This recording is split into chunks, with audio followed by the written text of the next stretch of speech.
Hello, my name is M.W.Burnette. I am a home studio recording artist, songwriter, and music producer, and this is my video diary. So lately I've been talking about a topic that can be really uncomfortable for a lot of us, and that topic is evangelism. It's kind of a dirty word.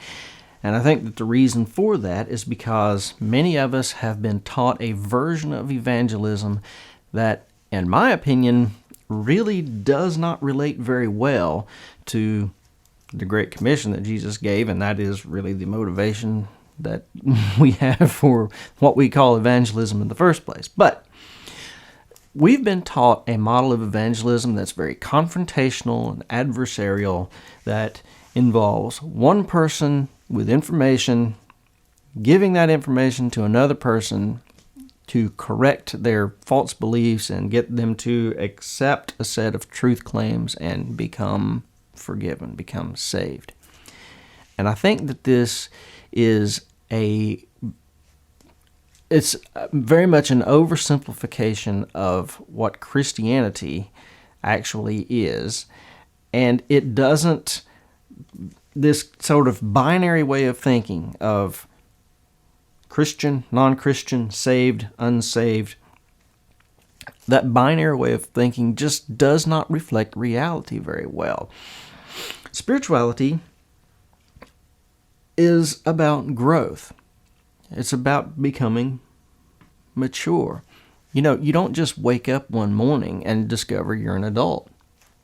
There's a process, and it kind of goes back and forth. You know, one day you may act like an adult. The next day you might act like a child. And, you know, even those of us who have been adults for plenty of time, there are days when we can be petty and childish. So, you know, you don't ever just arrive at this place. But we gain our maturity as human beings and as spiritual beings kind of in a very similar fashion, as we learn from each other, and we share experiences with each other, and then apply the lessons that other people teach us about their own experiences to our lives, and vice versa. It's this process, and it's made up of lots and lots of little small steps. So I think that when we recognize that, and we look at evangelism with the goal of having these interactions with other people so that we can both learn from each other, instead of one of us being above the other, that sort of thing. You have people on equal footing who are then sharing their experiences with each other. Both people benefit from that interaction. Everybody wins. So let's talk about these small steps that I made reference to. When we grow, these encounters that we have and these experiences that we have that help us to grow, they occur in certain places and in certain situations.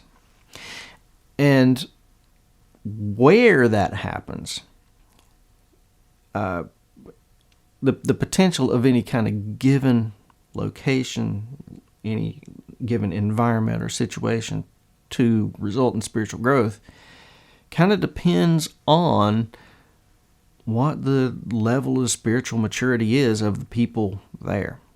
And so there are some places that are just not going to be conducive for some people to grow spiritually just because they're not ready for that, or because they were ready for that long ago. They've already crossed that threshold, and now this place is just not relevant to them anymore. So, what I'm trying to get at here is that if we think about ourselves as evangelists and we're trying to live out that Great Commission, I think the way for us to do that is by building relationships with these other people, we can start to recognize their spiritual needs. And then we can start to associate those spiritual needs with places and situations where those spiritual needs can be met. And once we do that, then we invite people to go and participate in those experiences so that they can have those spiritual needs met. And it's important for us to be careful about that.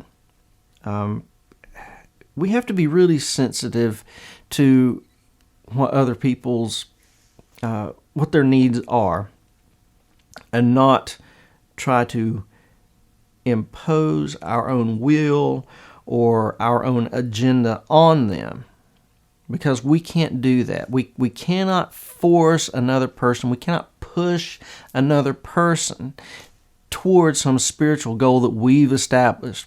We just can't do that. That's not within our power. All that we can do is invite people to come and be present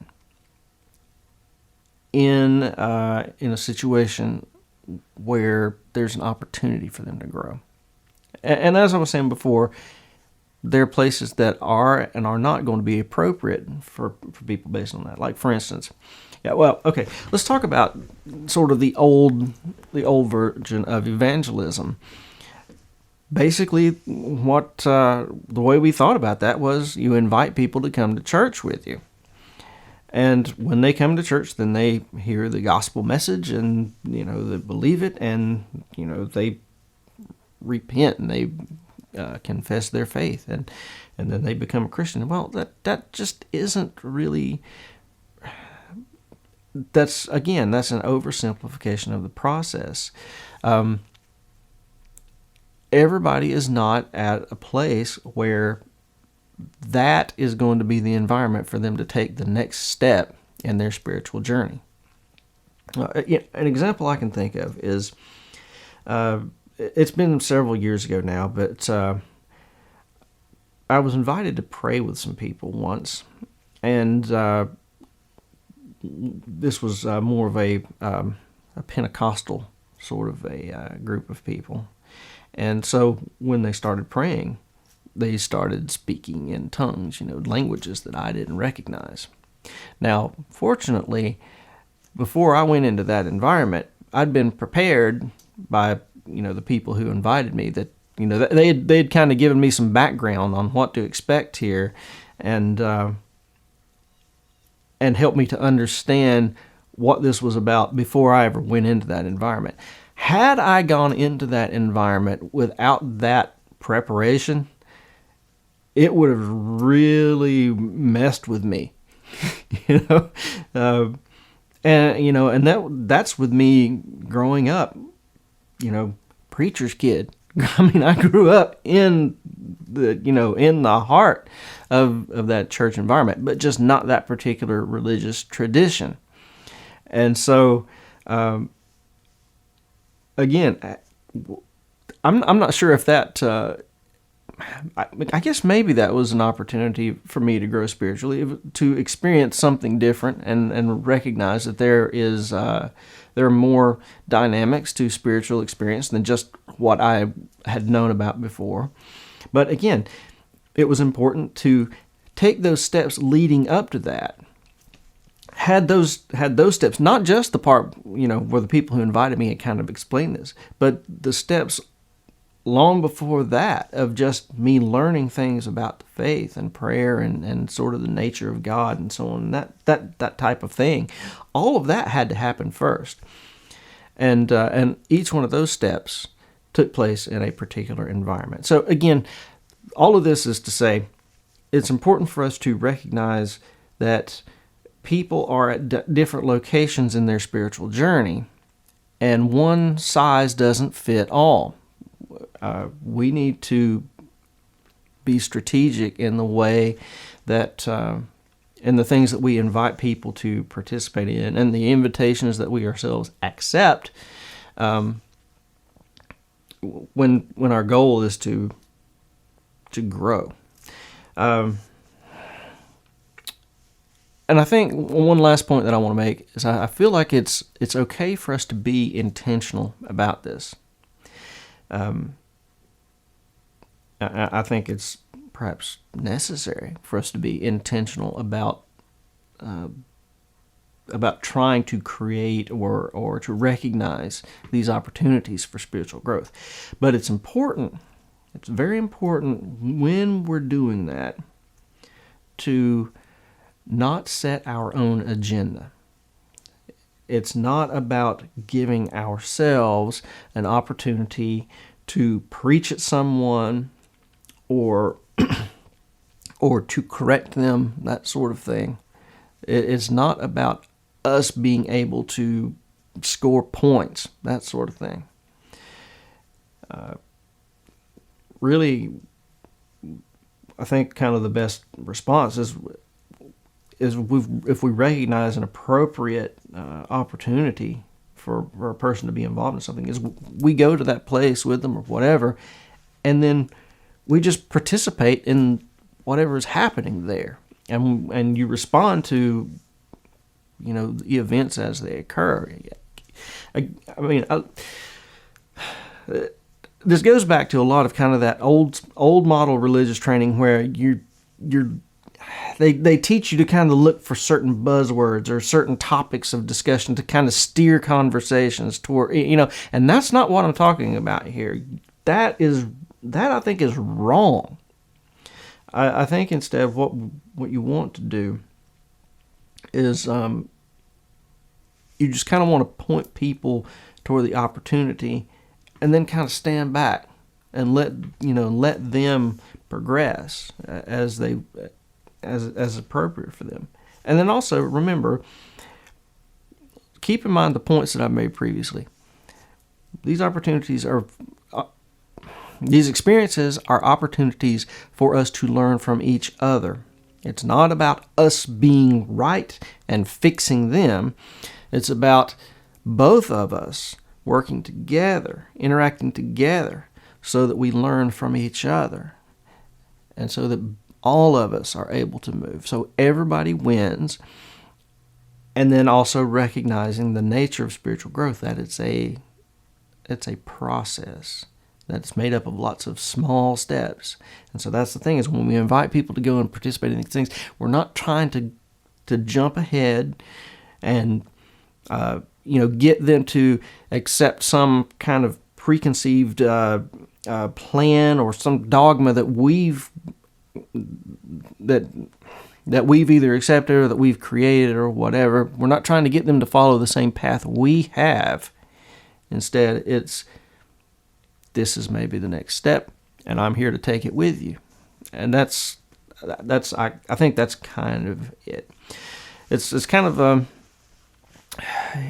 it's really difficult to explain this, just because there's so much of that vocabulary and so much of that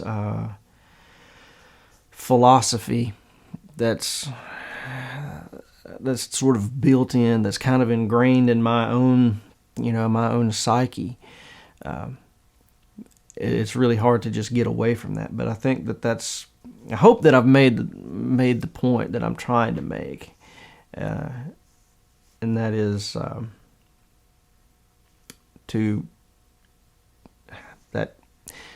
the point that I'm trying to make is that evangelism is about growth in small steps and finding environments and situations that are conducive to that. So I hope that that's simple enough with that. So anyway, gone on for quite a while. Thank you for sticking around. I hope that this little series has been helpful and encouraging to you, and maybe helps just a little bit to kind of when you hear that word evangelism, for your blood pressure to not go up quite so much, but to think about this as something that's doable, it's worth doing, and can be a rewarding experience. So anyway, thank you for sticking around. Until we meet again, stay groovy.